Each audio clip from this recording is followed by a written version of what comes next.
Hello, welcome to another video. This one is on a set of rules that a friend of mine has designed. World War One Air Combat, called Always Above. I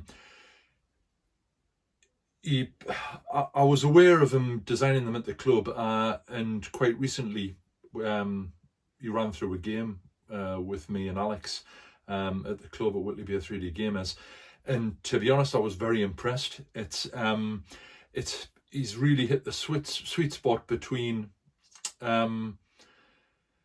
accuracy and playability, which I think is very important, specifically in air war games, because it's very easy for them to become overly complicated and quite boring, if that doesn't sound too awful.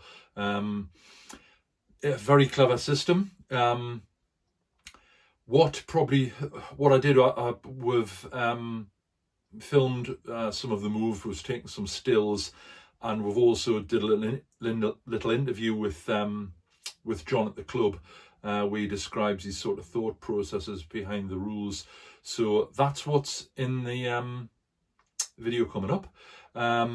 Obviously, if you're interested in a set of the rules, I'll put a link in the description in the video, and any other appropriate links. So that's what's coming up now. Enjoy. Right, so here's a view of the book cover. John Blenkey, my mate, has written it, Always Above. Very clever system. You need nothing. This is a view of basically what you need, the rules. It uses a template method, so you don't have to have individual cards and specific templates for each aircraft. All the stats are in the rules, and you just need one set of templates. So it's quite a clever idea. You're basically plotting 2 moves ahead, everyone moves simultaneously, and firing at the end. Very clever little system. We'll have a look at some stills now of the game in action.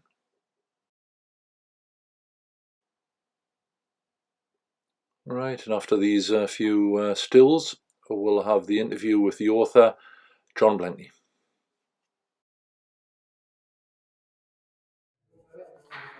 Right, so we've come to Whitley Beer 3D Gamers Club tonight to try a game out called Always Above. It's a World War One air game, written and designed by my mate John here. So what, basically, John, very briefly, what's the design of it, and what's it about? Basically, I've always had a love for the First World War, especially the war in the air, and I wanted a set of rules that worked. So basically, I wanted a set of rules that worked, but with dice. So basically, it's a dice-based game set about all the knowledge I have of the First World War. It's quick play, and as you know, it's nice and easy to play. Yeah, I mean, certainly there's 4 who've had a game, and it's what I found, it's quite instinctive, and it's very easy to pick up. That was obviously presumably one of your plans, was very easy to learn. Yes, that's the primary thing. The main thing, I think, as far as war games is concerned, is enjoyment.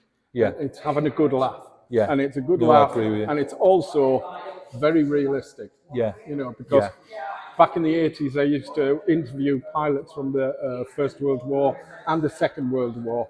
And basically, it's all the knowledge that I actually got from those pilots and put it into the game. So it feels a little bit like flying over the trenches in the First World War. And what do you sort of need? Do you need much to get kicked off? Or? Well, obviously, you need a set of rules, but you also need the flying tiles, which is the movement, the aircraft, rulers, and that's about it. Right. And all you need to use, well, what you actually need to play is just 2 maneuvers. So you put a maneuver down next to another maneuver, cover it up with a flight board. Yeah. And then you're good to go.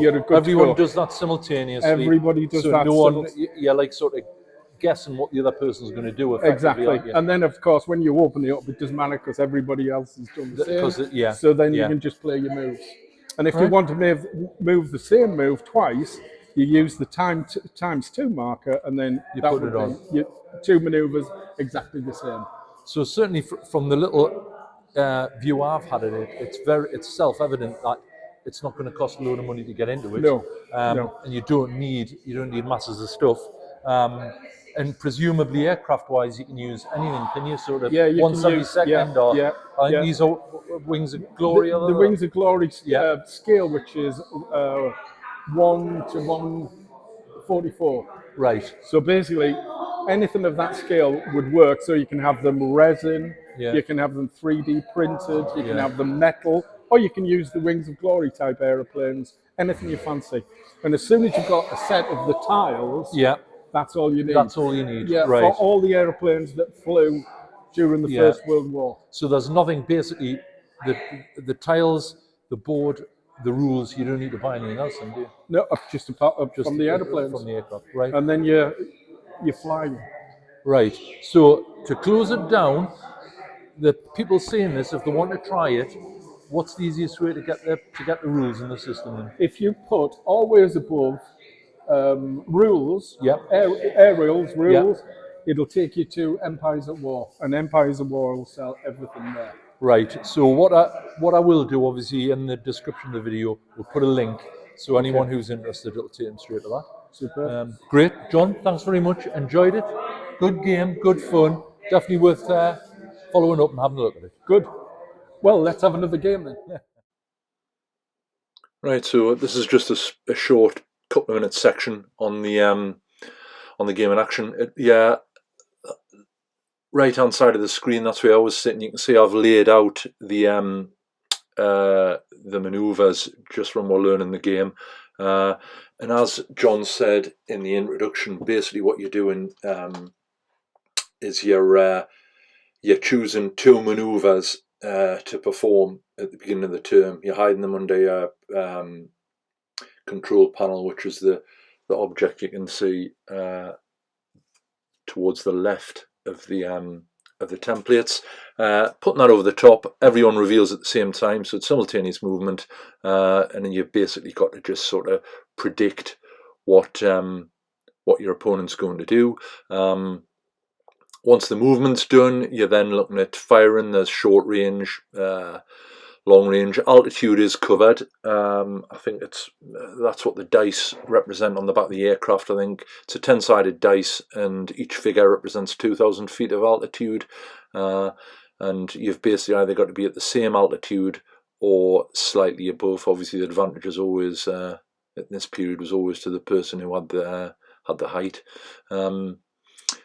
Very straightforward, very instinctive. I found it worked really well. On the control panel, you can see there's the little holes at the top off your ammunition supply.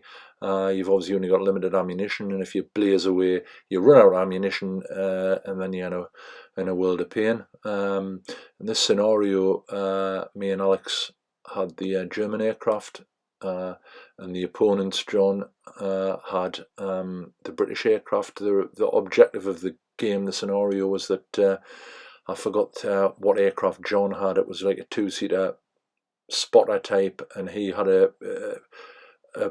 mission to photograph a crossroads where there was a troop concentration. So he had to fly directly over the crossroads on the map, photograph it. There was dicing for that, and then get back to his home edge, which was at the upper left-hand side of the table as you're looking at it.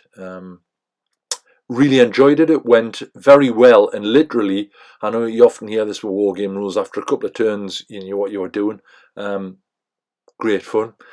Cannot recommend it enough. Definitely, if you're interested in this period, World War I air warfare, definitely have a look at it.